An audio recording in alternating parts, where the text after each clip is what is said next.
Cellphone mo, payag ka. O yan. Cellphone mo. Wow. Sir, thank you. Lang. Thank you. Sisingit ka. Sumingit ka. Ano yan? Ano yan kinaano mo? Wow! Kinaano mo?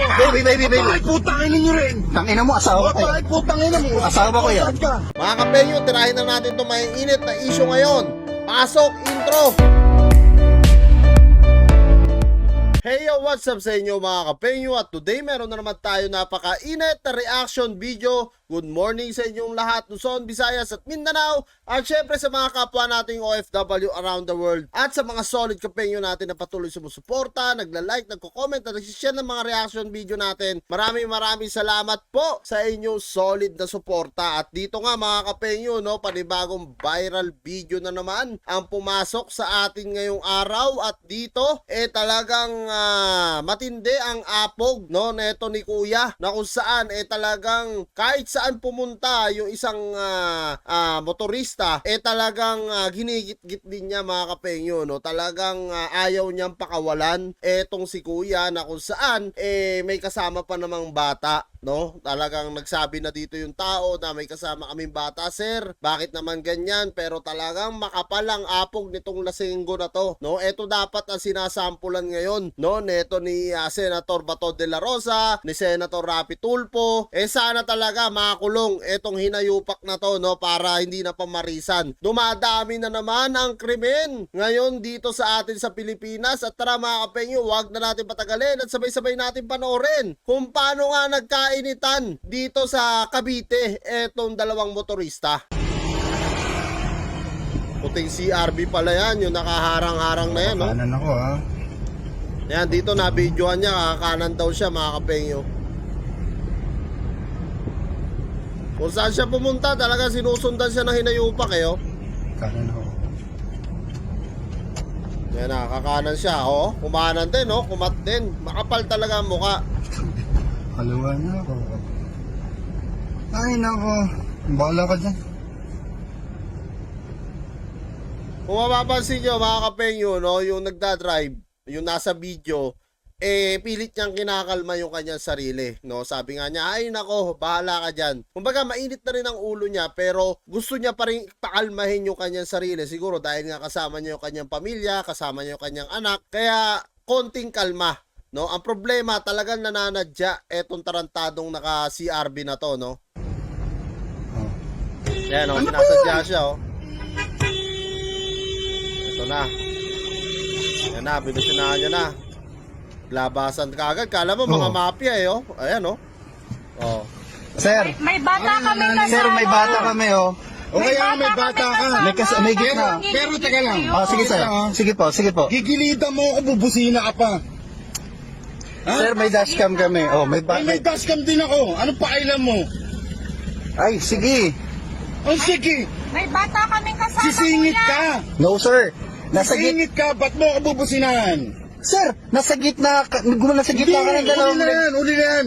Bumawi na ako sa'yo. Puro ka pa ganyan. Oh. Tangina mo, yan ang bayag mo? Oh, Yan ang bayag mo, cellphone?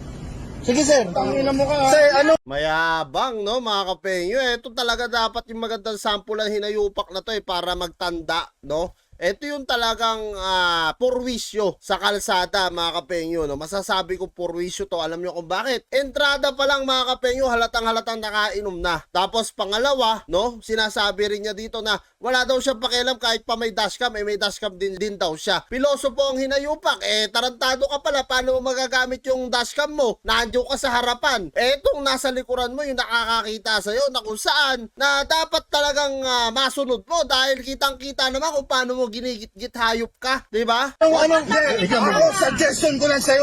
Sige po. Kang Suggestion gayon. pa siya, Sige po, salamat. Siya pa matapang mga kapenyo ha. Kita nyo ha, nagsalita na yung nasa likuran niya na may bata sila. Pero sinasabi niya no na nanggigit-git nga raw. O palagay natin nanggigit-git din tong etong may bata. Pero I don't think nagagawin niya yun. Unang-una sa lahat mga kapenyo, pagkasama natin ng pamilya natin, lalo na kasama natin anak natin, impossible na makikipag-git-gitan ka nun. No? Impossible yan lalo na sa pamilyadong tao. Impossible na gagawin niya yan. Pero na lang siguro kung kasama yung mga tropa katulad nitong hayop na to, no, saksakan ng yabang. Kita nyo mga kapenyo, di ba? Ang dami kasing kasama kaya ang yabang. lang. Pero pagka nabigyan talaga to ng isa, tingnan natin kung magyayabang pang hayop na to, no? Singit ka, sumingit ka. Singit Huwag mo ko. akong anuin. Oh, sir, tama Huwag mo na. akong bulabugin. Sir, sino Ina mo, sisingit ka pala eh. Sa'yo din, sir. Ganon din po. Ganon din. Kita mo kung makapagmura, no? Kala mo kanya yung kalsada, mga kapengyo, no? Kumbaga, maliit na bagay, ayaw mo pang pagbigyan. Diba? Yan yung mga problema sa mga lasing. Dapat talaga pinagbabawalan na magmaneho yung mga lasing sa atin. Yan talaga yung real talk. Alam nyo mga kapengyo, hindi naman sa pag-ano dito sa Taiwan. Lahat ng mga nakainom dito, penalty ka agad. 90,000 yan, pinakamataas. 90,000 NT equivalent of 180 o 170,000 once na nakainom ka, na nahuli ka rito sa Taiwan. Dapat ganyan para magtanda at bukod doon, tatanggalan ka pa ng lisensya. Dahil bawal na bawal dito sa Taiwan, mga kapengyo, ang nakainom ka. Dapat talaga ganyan na yung gawin din ng Senado natin, ng mga senador natin na batas. Para talaga manahimik yung mga ganito. Ang tatapang sa kalsada, oh. Kita nyo, pati yung may pamilyang tao, madadamay pa dahil sa katarantaduhan ng hayop. Kala mo mga mafia nagbabaan, Kala mo mga ano talaga, mga astig talaga, no? Sir. Ang cellphone mo pa yan. Buti itong mga kasama niya, alam mo, sa totoo lang, saludo rin ako sa mga kasama na ito ni Bossing.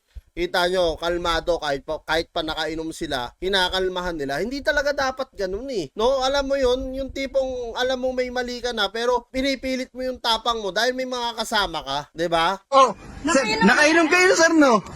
Cellphone mo, payag ka. O yan, yan. Oh. Cellphone mo. Wow. Sir, ano? Oh, thank you. Lang. Thank you. Sisingit ka, sumingit ka. Yabang. Ano yan, inaano mo? Wow! Inaano mo? Baby. Bakit putang ina nyo rin? Tangina mo, asawa ko yan. Bakit putang ina mo? Asawa ko yan. Bakit ka? Asawa ko yan.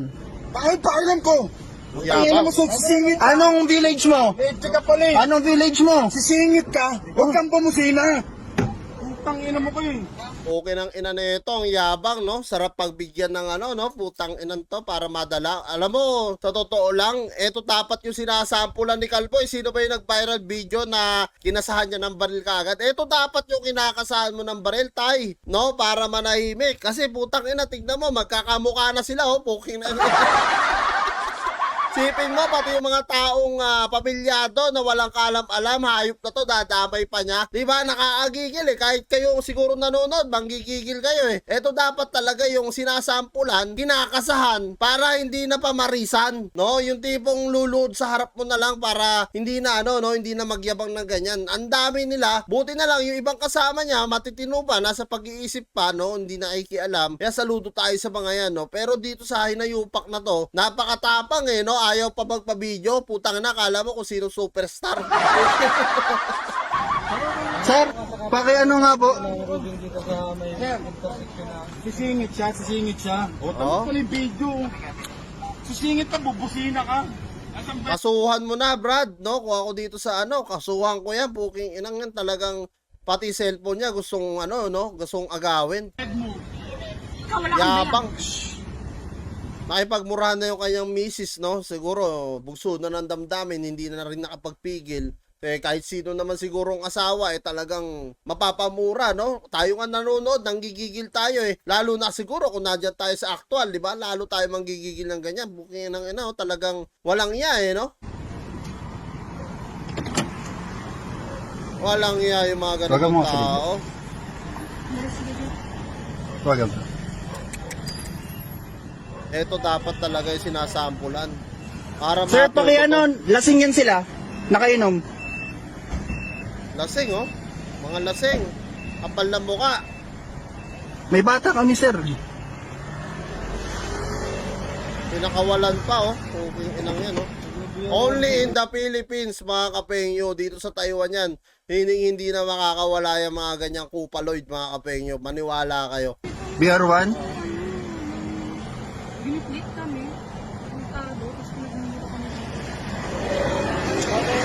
So ayan mga kapengyo, kung kayo nga ang tatanungin ko, ano nga masasabi nyo dito sa panibagong road rage na to? At talagang buti kalmado pa tong si kuya, yung pamilyado. at hindi siya yung umalma ng husto. Dahil kung umalma siya ng husto, baka pagtulungan din siya dahil nga may mga kasama kaya matapang ang hinayupak, no? Ikaw, Brad, putang ina ka, no? Dapat talaga sa'yo, masample lang ang hinayupak ka para talagang hindi ka na pamarisan. Ikaw ang ikaw ang anay, no, sa kalsada na dapat tinatanggal na ng gobyerno natin. Dapat talaga mga kapengyo, no, para talagang hindi pamarisan. Kasi yung mga ganyan, kung makikita ng mga kabataan niya na ginagawa yung ganyan-ganyan tas hindi naman nakukulong, madadami ng dadami yan. Parang mga anay yan, parang mga lintayan na dadami ng dadami kasi isip nila, pwede pala namin gawin yun kahit sa may pamilya. Kahit kanino pala, pwede kong gawin yun dahil di naman pala nakukulong. Diba? Yun yung isip ng ibang kabataan. Ngayon, kung masasampulan etong hinayupak na to,